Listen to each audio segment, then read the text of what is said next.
Bonjour tout le monde, bienvenue sur votre chaîne VP pour tout. Voilà la première vidéo, voilà consacrée pour voir un peu, pour nous familiariser un peu avec le logiciel et pour voir aussi un peu les outils dans la boîte à outils et voir comment déclarer une variable, une constante et aussi un tableau. Voilà donc. Sur la liste boîte à outils, il y a bouton, checkbooks, combo books. Il y a aussi data grid des vues. Il y a aussi, on va utiliser après, bien sûr, dans un niveau intermédiaire ou peut-être avancé fond dialogue. On va voir la peine, c'est trop facile. On va voir aussi un peu picture books. On va voir radio bouton aussi. Et je pense, et aussi textbook, c'est intéressant.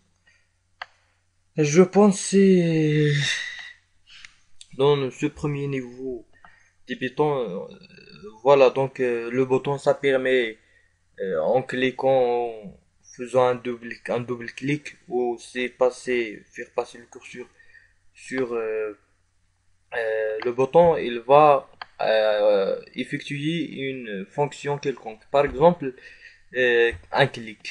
On va cliquer, euh, double clic, voilà, bouton 1, voilà l'événement. Si clic, un clic par bouton droit de la souris, on va demander si on clique sur le bouton 1, il va nous donner un message, voilà comment la syntaxe message box, dont il va écrire bonjour ou bienvenue, bienvenue sur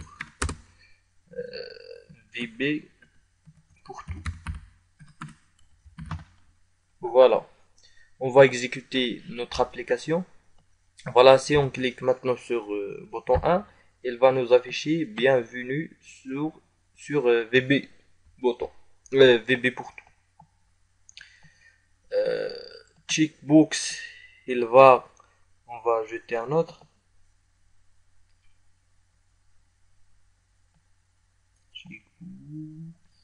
Voilà.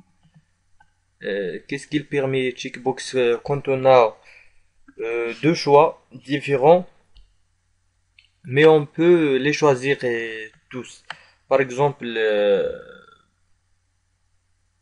un niveau d'études, par exemple, si vous avez un master, vous avez coché checkbox 1. Si vous avez un doctorat, vous avez coché le deuxième. Mais par contre, le radio bouton, par exemple, on va ajouter un radio bouton ici sur une même interface.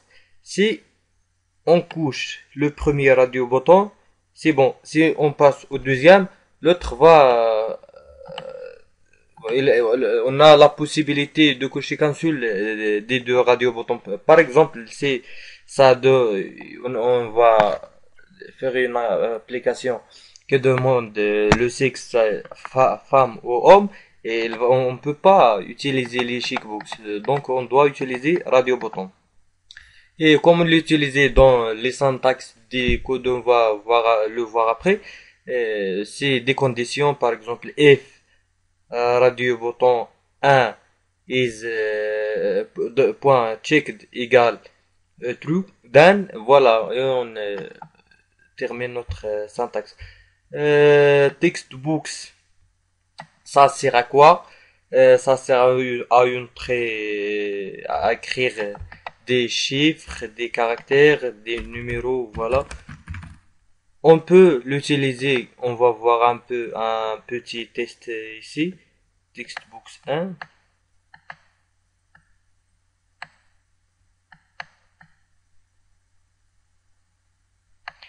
Par exemple, si on clique sur bouton 1, il va affecter une valeur à textbooks 1 point texte, ça veut dire le texte qu'on va affecter à notre textbooks égal, par exemple VB. Voilà, si on clique maintenant sur bouton, il va affecter à le textbooks VB pour tout.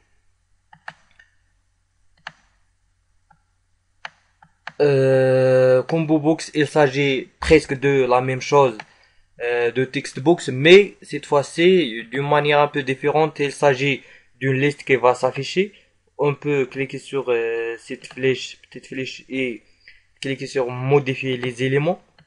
On va ajouter par exemple VB, PHP, Photoshop, After Effects, ainsi de suite. Si on clique sur OK, après, si on exécute l'application, on clique sur le petit flèche là, il va afficher les éléments de Combo Books. Voilà, Data Grid View, c'est un peu dans un niveau intermédiaire, peut-être avancé aussi. Et il permet la gestion des bases de données. Et c'est sous forme de tableau. Ajouter par exemple le premier élément, nom, le nom, euh, l'âge, sexe.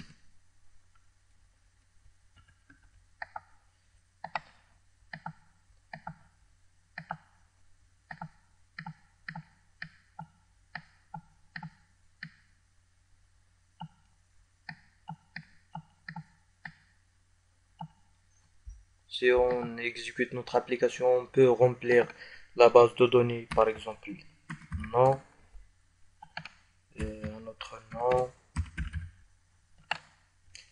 âge 25, 23 ans, 20, sexe masculin, bien sûr masculin.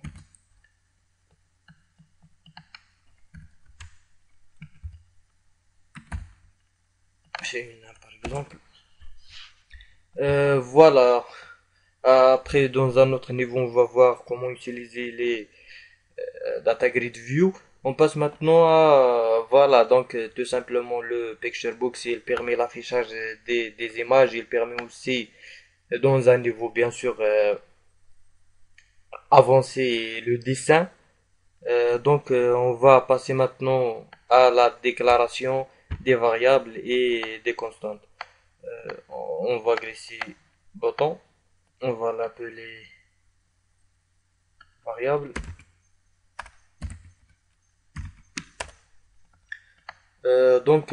On clique sur bouton. Déjà, la syntaxe est la suivante pour déclarer une variable, c'est dim. Après dim, on écrit le nom de la variable, par exemple phi. As. Et après as, on va entrer le type de la variable. Par exemple, si elle est réelle, on va écrire double.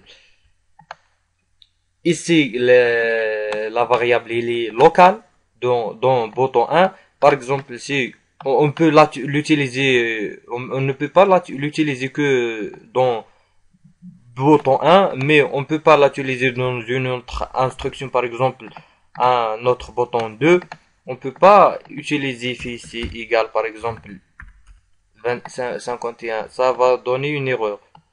Euh, En revanche, si on prend cette syntaxe de la déclaration, la met sous classe forme 1, voilà, le problème est résolu. Donc, ça sera une variable globale.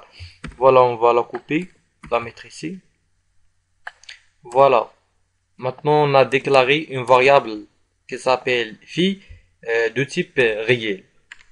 Maintenant, on va la donner une valeur, par exemple, phi égale 3,5. On peut aussi l'afficher dans un message box. Voilà, maintenant si on clique sur le premier bouton 1, qui s'appelle variable, il va nous afficher un message euh, euh, qui affiche la variable, la valeur de notre variable phi. Voilà. On peut aussi ajouter à notre message un texte, par exemple, en de guillemets et le caractère end. On va entrer le texte affiché, par exemple, la valeur de phi et deux points. Espace. Voilà, maintenant si on clique sur variable, il va nous donner la valeur de phi et 3,5.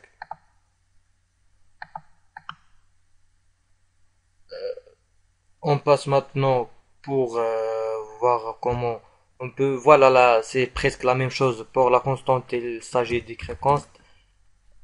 Phi, par exemple, on va là, phi 2 as double, mais on doit la donner une, par exemple, si on la donne une, une valeur de 2,4, ça peut pas changer après, alors que la valeur fait la variable phi, on peut la changer. Par exemple, on va écrire phi égale input books, le message a affiché, s'il vous plaît, entrez la variable, la valeur de phi. Dans ce cas, comme vous voyez, on peut l'affecter une valeur qu'on veut.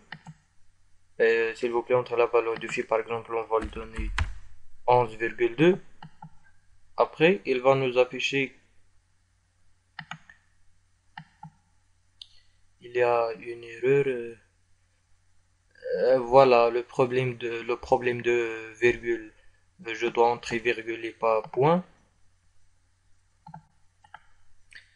Donc voilà, si on clique par exemple sur variable, on va l'entrer une valeur 10,5 par exemple.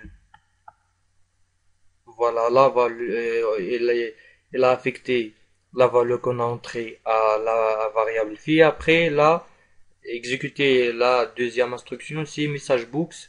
Voilà, la variable de phi est 11,5. Maintenant, on passe à la constante. C'est la même chose. Donc, maintenant, on va à la message books, puis 2.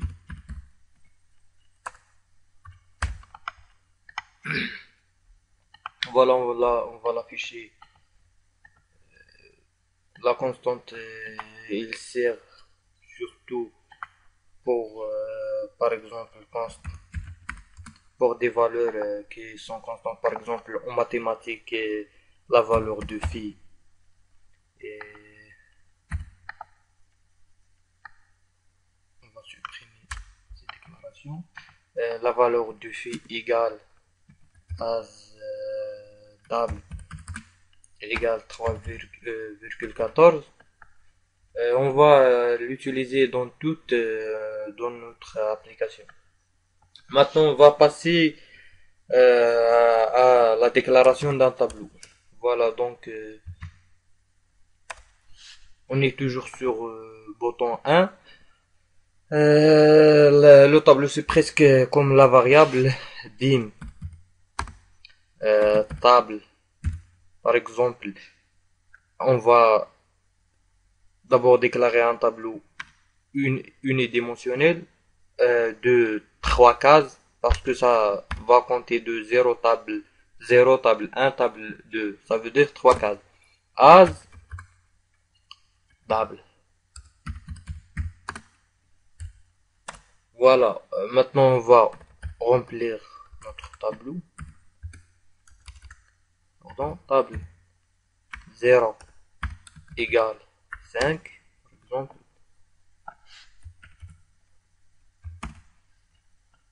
1 et 2. On va 15 et 25. Maintenant, si on veut afficher les valeurs de notre tableau, on va introduire une boucle for i égale 0 to 2. Il va exécuter cette instruction un message box. Il va afficher table i. Voilà, il va afficher dans un premier temps table 0 for 2 i égale 0 jusqu'à i égale 2. Voilà, exécuter cette instruction. Message box table 1, table 0, table 1, table 2. Maintenant, si on clique sur variable, il va afficher la première valeur 5, la deuxième valeur 15 et la troisième valeur 25. Les tableaux bidimensionnels, c'est presque la même chose. Table 2. Juste, on va entrer le nombre de lignes 3, virgule, le nombre de colonnes 2. Et pour les remplir, c'est la même chose. Voilà, table 2, table 2, table 2. 0. On a 0, 0, 0, 1, 0, 2. On va entrer juste les valeurs de la première ligne. Maintenant, pour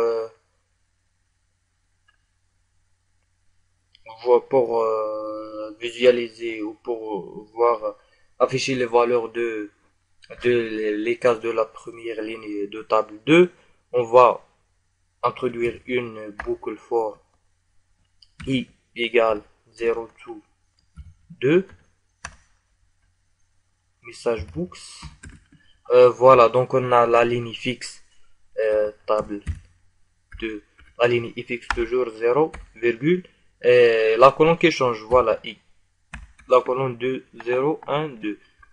Maintenant on va supprimer la première boucle.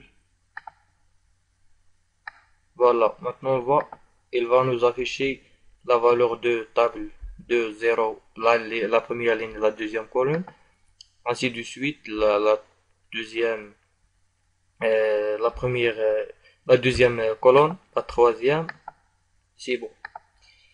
Donc voilà, je vous remercie tous et toutes